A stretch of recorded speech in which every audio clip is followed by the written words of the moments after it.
Hello everyone, welcome to the classroom.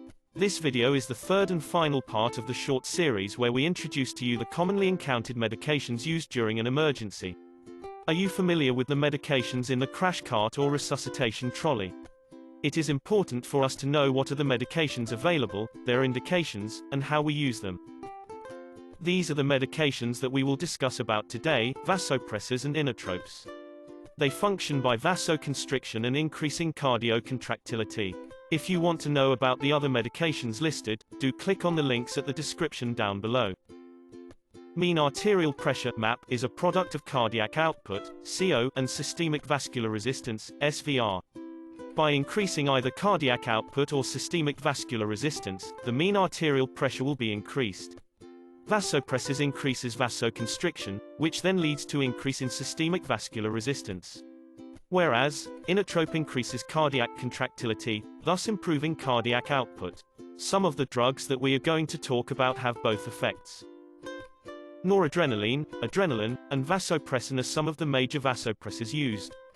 Dopamine is a vasopressor with inotrope properties that is dose-dependent. Dobutamine is an inotrope. Their effects depend on the types of catecholamine receptors they work on, such as alpha or beta receptors.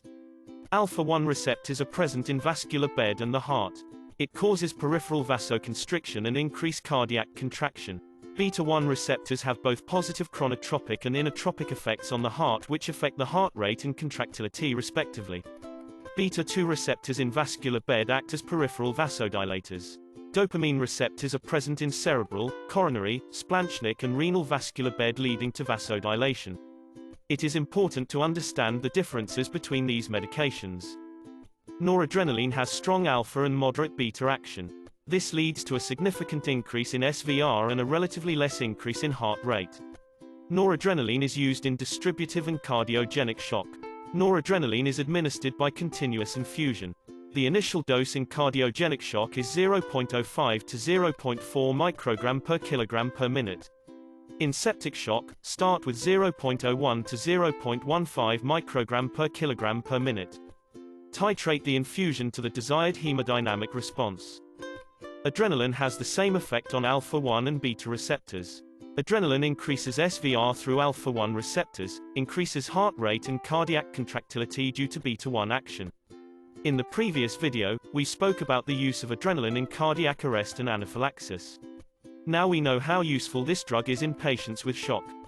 Start with 0.01 microgram per kilogram per minute and titrate to the desired hemodynamic response.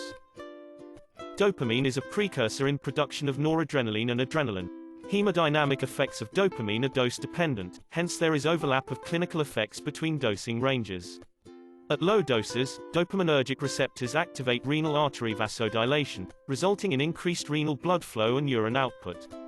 At doses 5 to 10 micrograms per kilogram per minute, alpha and beta adrenergic activation increase renal blood flow, heart rate, cardiac contractility and cardiac output. At higher doses greater than 10 micrograms per kilogram per minute, alpha adrenergic effects begin to predominate. Dobutamine has weak alpha-1 action, strong beta-1 action and moderate beta-2 action. So, it increases heart rate and cardiac contractility. Dobutamine is indicated in cardiogenic shock. Start with 0.5 to 1 microgram per kilogram per minute and titrate to the desired hemodynamic response. The maximum dose is 20 micrograms per kilogram per minute. Vasopressin acts on V1 receptors to stimulate smooth muscle contraction of the vessels, as well as V2 receptors in the kidneys as an antidiuretic. There are no inotropic or chronotropic effects.